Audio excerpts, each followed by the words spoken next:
vous saluons dans le beau et précieux de notre Seigneur, de notre Sauveur Jésus de Nazareth. Que le Seigneur bénisse nos cœurs encore ce soir. Alléluia. Amen. J'ai voulu qu'on fasse une mention spéciale à celui pour qui nous sommes là ce soir, celui qui nous donne la vie chaque jour, celui qui nous protège, celui qui nous garde, celui qui prend soin de nous, celui qui veille sur nos vies, celui qui combat pour nous, jour et nuit. J'aimerais qu'on se lève et qu'on ovationne le Seigneur Jésus-Christ de Nazareth. Est-ce que tu peux acclamer le Seigneur Jésus de Nazareth? Est-ce que tu peux bénir le nom de l'Éternel Dieu? Est-ce que tu peux l'acclamer plus fort que ça? Plus fort que ça. Acclame Jésus de Nazareth. C'est le Seigneur des Seigneurs. Il est le roi de toute la terre.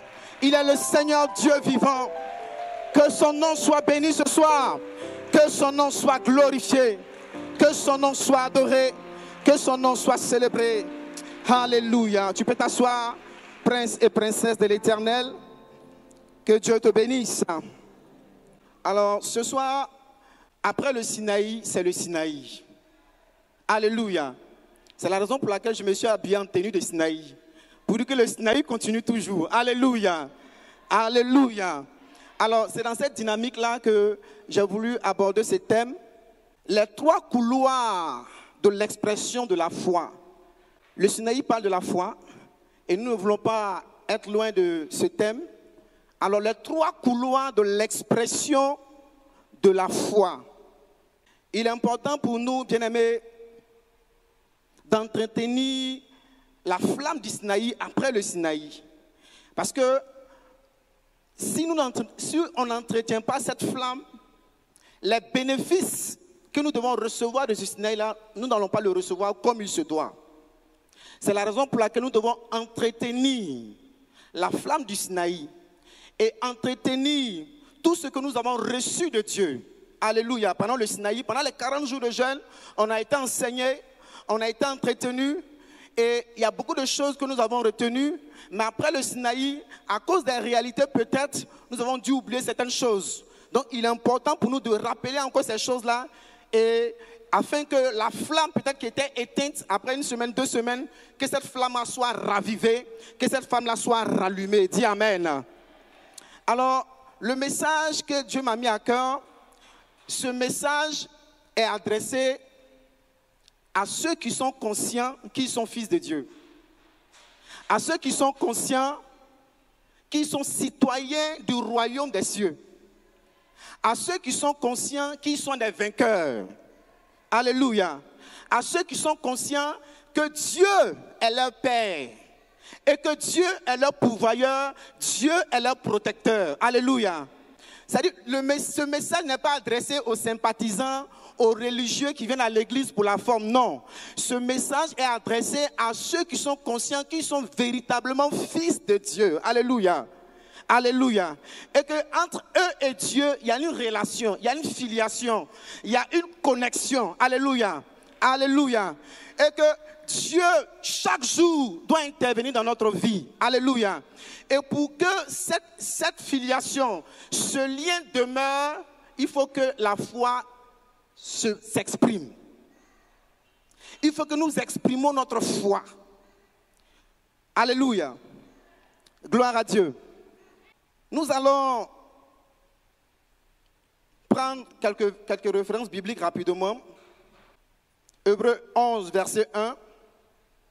Romains 10, verset 8 à 11. Or, la foi est une ferme assurance des choses qu'on espère et une démonstration de celles qu'on ne voit pas. Verset 2, il dit, pour l'avoir possédé, les anciens ont obtenu un témoignage favorable. Alléluia.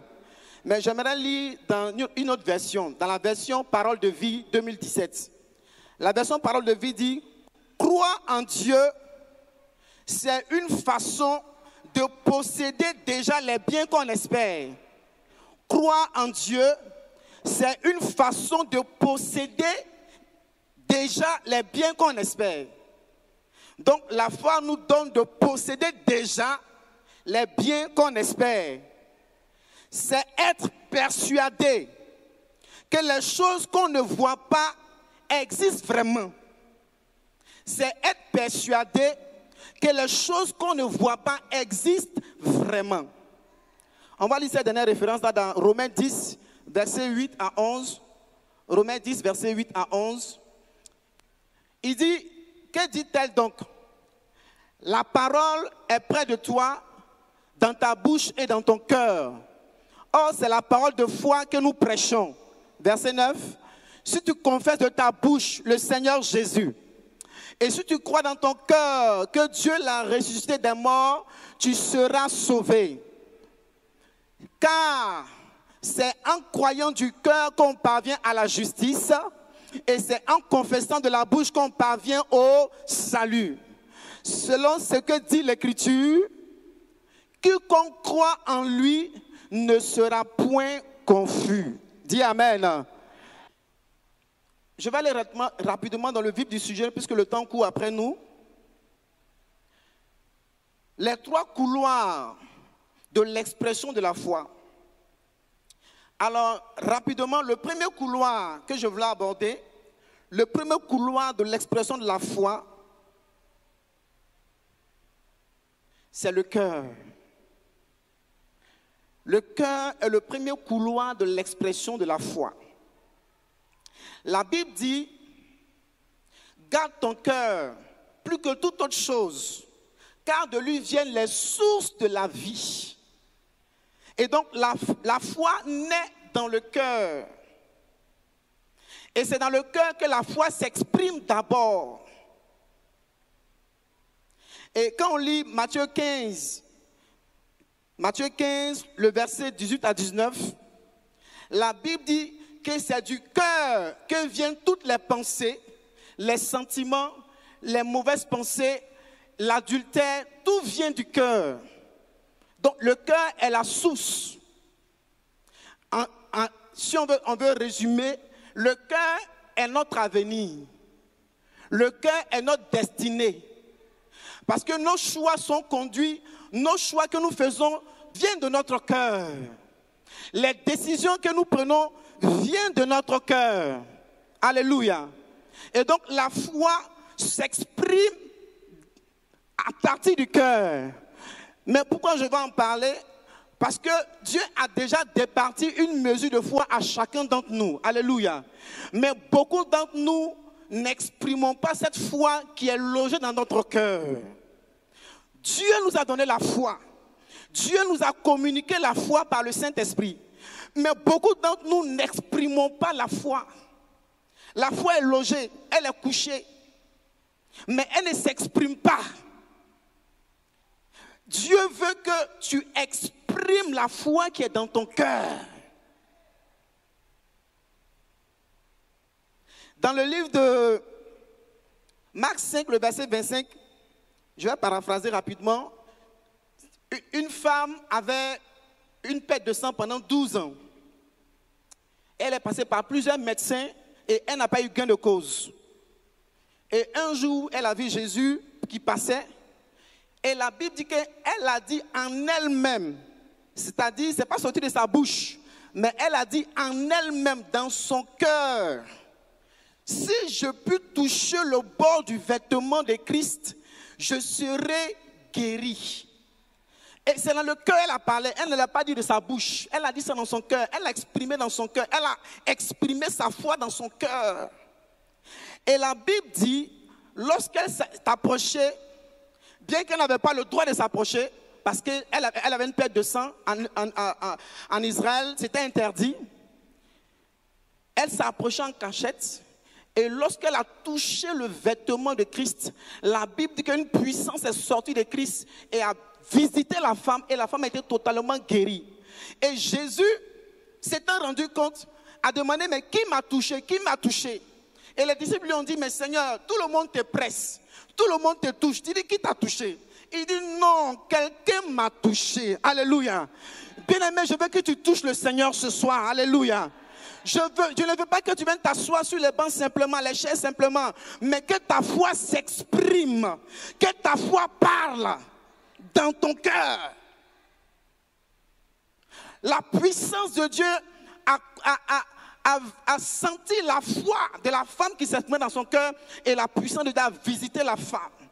Et lorsque Jésus a demandé, la femme est venue vers le Seigneur, elle dit c'est moi. Personne n'a vu, personne ne savait ce qui s'est passé. C'était dans le spirituel, c'était de cœur à robe, de cœur à tunique. Alléluia, alléluia. Tu veux voir la gloire de Dieu? Tu veux que la puissance de Dieu se déploie sur ta vie? Exprime la foi dans ton cœur. Ne laisse pas la foi dormir dans ton cœur, mais exprime cette foi-là. Dis Amen. C'est l'une des raisons pour lesquelles Satan attaque beaucoup le cœur. C'est l'une des raisons pour lesquelles Satan veut arracher la foi de ton cœur. Après le Sinaï, on est descendu du Sinaï, mais je suis sûr peut-être que certains ont commencé à tomber dans le découragement. Certains ont commencé à tomber dans le désespoir. Parce que peut-être ils ont fait le Sinaï pendant 40 jours, ils n'ont rien vu. Le désespoir, le découragement, les inquiétudes, les soucis ne viennent pas de Dieu. C'est vrai que nous sommes humains, mais il faut que tu te ressaisisses. Alléluia. Il faut que tu te ressaisisses. À un certain niveau, le découragement ou bien le désespoir est une flèche du diable. Quand la Bible parle des traits enflammés du malin, les traits enflammés du malin, c'est ce qui pénètre ton cœur et te déconnecte de Dieu. Satan en réalité ne cherche rien dans ta vie. Ce que Satan cherche, c'est de te déconnecter de Dieu en tuant ta foi. Une fois que ta foi est tuée, une fois que ta foi est rabaissée, une fois que ta foi est mise au rabais et que tu commences à te déconnecter de Dieu, alors Satan t'a eu. Donc tu dois raviver la flamme de ta foi. Tu dois faire exprimer ta foi dans ton cœur. Alléluia. Alléluia. Dis à ton frère, à ta soeur, exprime ta foi. Exprime ta foi. Il faut lui dire, exprime ta foi. Ne laisse pas dormir ta foi. Dis-lui bien, ne laisse pas dormir ta foi. Alléluia. Exprime ta foi par les promesses de Dieu, par la parole de Dieu. Il faut que ta foi soit évidente. Il faut qu'elle soit manifestée. Il faut qu'elle vive. Il faut que ta foi vive. Ne laisse pas la place au doute. Ne laisse pas la place au découragement. Ne laisse même pas la place à la peur du lendemain. La peur de qui je serai. Comment je vais vivre. Comment je vais m'en sortir. Dieu pourvoira. Dieu a ton lendemain entre ses mains. Dieu a ton avenir entre ses mains. Ne réfléchis pas à la place de Dieu. Laisse Dieu réfléchir à ta place. Alléluia. Alléluia. Exprime ta foi. Exprime ta foi. La foi est le pont entre toi et Dieu, est le lien entre toi et Dieu. C'est ce qui te connecte à Dieu. C'est ce qui donne Dieu d'intervenir dans ta vie. Si tu as perdu la foi, tu as tout perdu de Dieu. Bannis les soucis de ton cœur. Il y a d'autres qui pensent tellement ils pensent jusqu'à ils ont eu du cerf. D'autres même tellement ils se soucient quand ils ont eu des problèmes d'AVC. Oh, il est chrétien, il parle en langue. Mais le souci a envahi son cœur. L'inquiétude a envahi son âme. D'autres même sont dans le désespoir total. Ils n'espèrent plus en rien de la vie. Mon frère, ressaisis-toi. Ressaisis-toi. Tu dis pas Amen.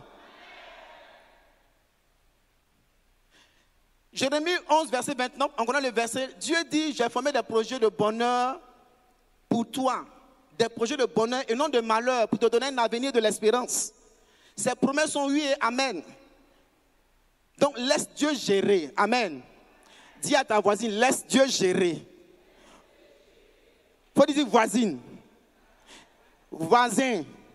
Laisse Dieu gérer. Alléluia. Alléluia. Rapidement, le deuxième couloir de l'expression de la foi, c'est la parole. C'est la parole. Romains 10, verset 8. Car c'est en croyant du cœur, voilà, qu'on parvient à la justice, et c'est en confessant de la bouche qu'on parvient au salut. Donc, le deuxième couloir de l'expression de la foi, c'est la parole. C'est la parole. Dans le livre de Proverbes 18, verset 20 à 21, la Bible dit, le pouvoir est sur la langue. La vie et la mort sont au pouvoir de la langue. En d'autres termes, la langue a un pouvoir. La langue a une puissance. Et quand on lit dans Jacques 3, 6, il dit la langue est un feu qui embrase. Donc, par la langue, tu peux assurer ton avenir. Par la langue, tu peux détruire ton avenir. Et donc, tu dois exprimer ta foi par ta langue. Donc, le langage de la foi. Chaque jour que Dieu fait, que tu sois en face des réalités, tu sois en face des difficultés, exprime ta foi. Faut le dire sur ta langue. Parle. Dieu t'a donné le pouvoir sur ta langue. Il a mis la puissance sur ta langue. Il veut que tu parles. Et lui, il va agir. Il a besoin seulement que tu parles. Il a besoin seulement que tu dises un mot. Il a besoin seulement que tu confesses ce qu'il t'a déjà dit. Les promesses qu'il t'a déjà données, il a besoin seulement que tu les confesses. Il a besoin seulement que tu les déclares. Il a besoin seulement que tu les proclames. Même dans tes réalités, il faut le dire. Tu le proclames, tu le déclares, même quand tu vois que c'est contraire. Exprime ta foi par ta parole. Alléluia. Si tu vas acclamer, acclame bien. Alléluia. Les paroles du genre, moi je ne serai plus quelqu'un. Moi je sais que je ne vais pas réussir. Moi je sais que mes enfants là, moi je sais que ça la même. De la manière dont je suis là, est-ce que quelqu'un va me marier encore? Non, ce n'est pas toi qui définis ça. Ce n'est pas à toi de dire ça. Laisse Dieu décider de ça. Dieu veut que tu dises ce qui est bien pour toi. Si Dieu l'a fait dans la vie des autres, il le fera aussi pour toi. Dieu il ne fait pas d'acception de personne. Il ne fait point de favoritisme. Non, il n'y a pas quelqu'un que Dieu aime que son camarade.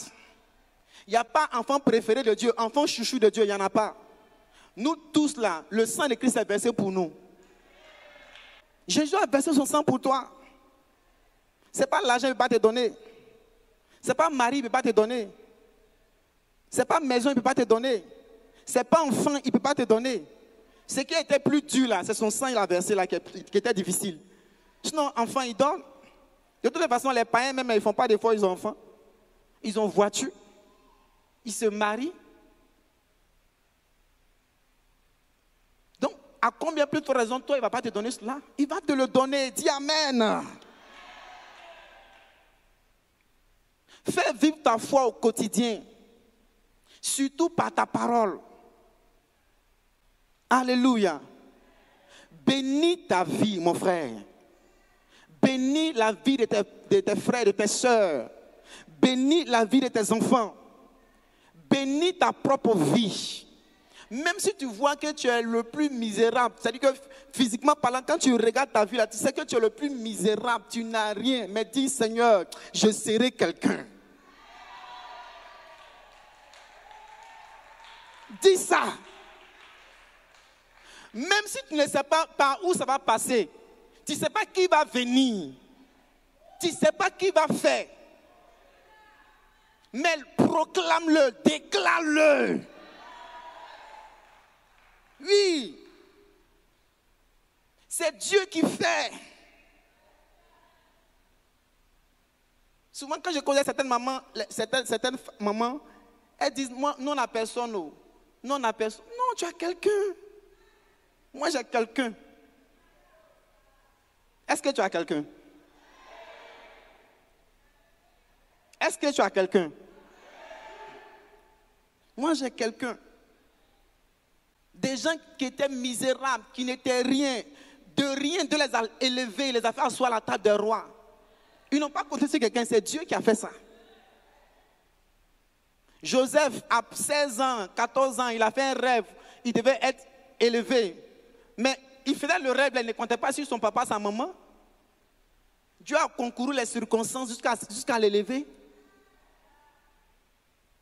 Si Dieu dit tu vas te marier, tu vas te marier. Amen. Il ne faut pas dire moi vilaine comme ça, là, qui va me regarder. Ce n'est pas beauté qui marie. Alléluia. Alléluia. Arrête de proclamer des paroles négatives, des paroles de manque de foi, des paroles de misère, de pauvreté, de rabaissement sur ta vie. Non. Dis à ta soeur, arrête. Arrête. Proclame la parole de foi. Romains 10, verset 8, pardon. Romains 10, verset 8. Il dit quoi? La parole est près de toi, dans ta bouche et dans ton cœur. Or, c'est la parole de... C'est la parole de... La parole est où? La parole est où? Elle est dans ta bouche, elle est dans ton cœur. C'est la parole de quoi? C'est la parole de quoi? La foi, c'est croire que Dieu t'a déjà exaucé d'avance. Au lieu de compliquer la définition, c'est ça. C'est croire que Dieu t'a déjà exaucé. C'est que tu as demandé là. Le mariage que tu as demandé, il t'a déjà donné. Dis amen. Il t'a déjà donné. Il t'a déjà donné. Maintenant, tu proclames ça, tu déclares ça. Même si à la maison, tes parents disent, toi comme ça là, c'est un garçon qui va te prendre. Il faut dire, garçon va me prendre. Alléluia. Depuis tu vas dans l'église, alléluia, alléluia, on ne voit rien. Dis, tu vas voir quelque chose. Le plus souvent, quand les gens déclarent des propos sur toi, il faut répondre. Il ne faut pas laisser. Hein. Souvent, c'est des malédictions. Il faut répondre. Il faut répondre. Parce que nous sommes dans un monde spirituel où il y a des attaques. Des gens disent des paroles comme ça, mais ce n'est pas clair. Toi, comme ça, là, ils vont me marier. Peut-être ce sont tes enfants qui n'auront pas marié. Sinon, moi, ils vont me marier.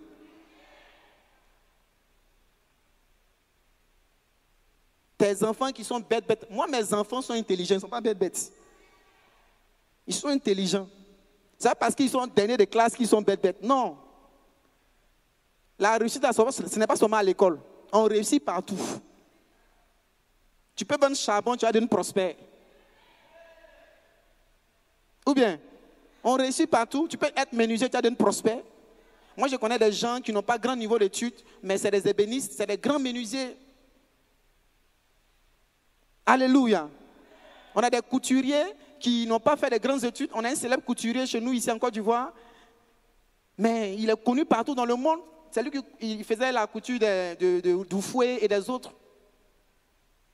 Il n'a pas grand niveau d'études. Ton avenir n'est pas défini parce que les gens disent. Ton avenir est défini parce que Dieu te dit. C'est ce qui définit notre avenir. C'est Dieu qui est l'alpha et l'oméga. Ce n'est pas ton oncle, ta tante qui définit ta vie. C'est Dieu qui est l'alpha et l'oméga. Alléluia. Est-ce que tu crois à ça? Est-ce que tu crois à ça? Maintenant, dis à ton frère, à ta soeur, change ton langage. Dis-lui, change ton langage. Dis, Seigneur, toute parole négative que j'ai proclamée sur ma propre vie, que j'ai proclamée sur la vie de ma famille, que ces paroles soient annulées, soit effacée par le sang de Jésus. Seigneur, je déclare la bénédiction, la prospérité, l'épanouissement, le bonheur sur ma vie, sur la vie de mes enfants, sur la vie de ma famille.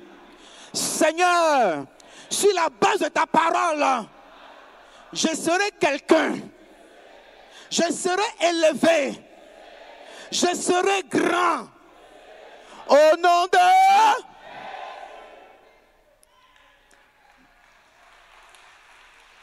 Le troisième couloir d'expression de la foi, c'est exprès, j'ai utilisé le mot couloir, parce qu'un couloir, c'est un passage. C'est un passage, on ne reste pas là, on ne dort pas là-bas. Donc, la foi passe par ton cœur. Quand Dieu donne, il passe par ton cœur, il passe par ta bouche, il passe par le troisième couloir, et puis il impacte ta vie.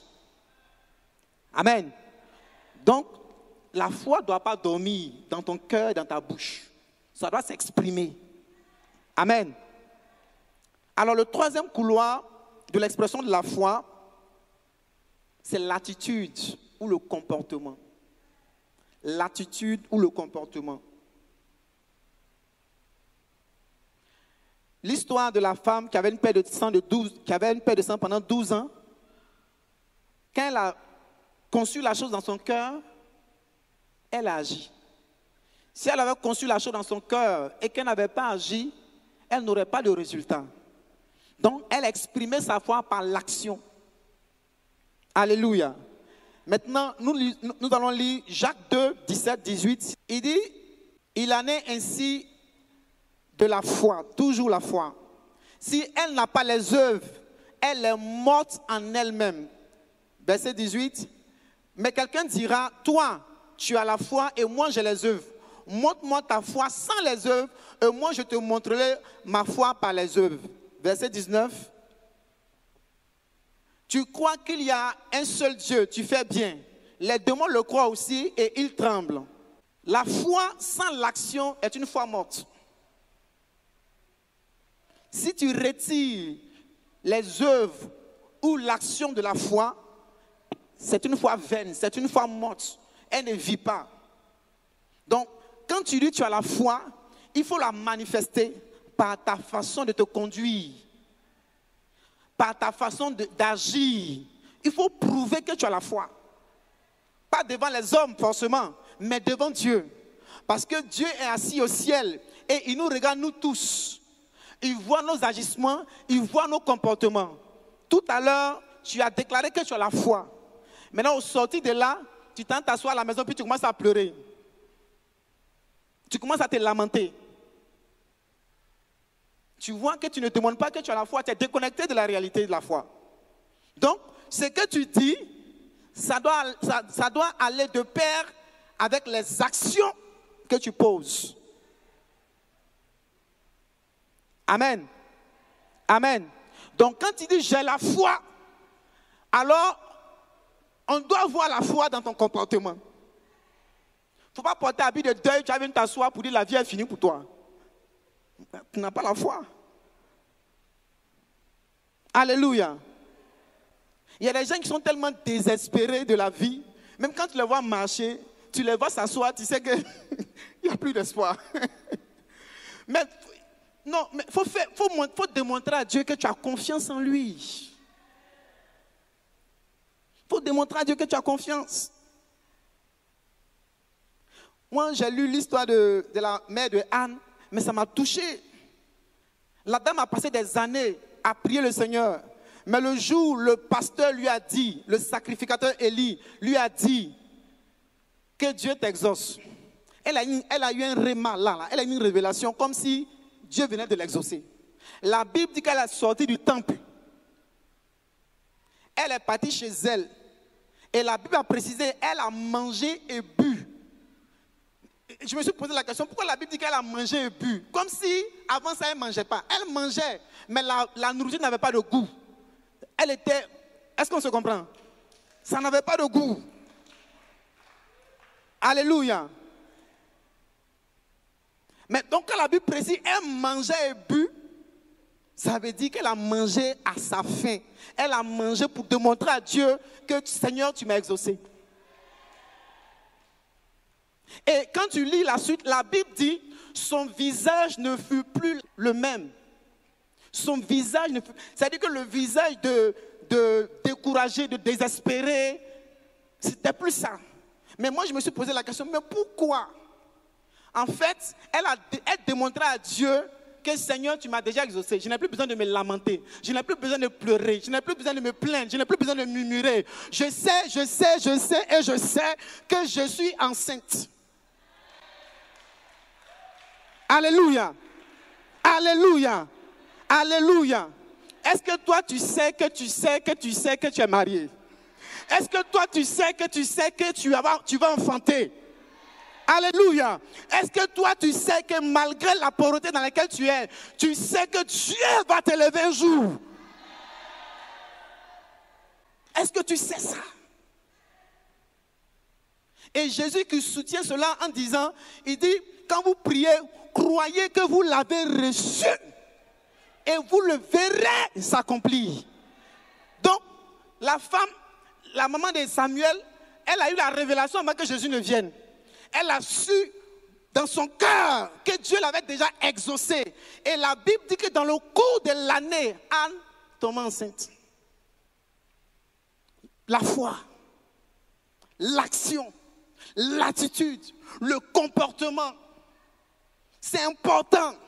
Dieu te regarde, Dieu te voit, Dieu pèse tes actions, Dieu pèse ton comportement.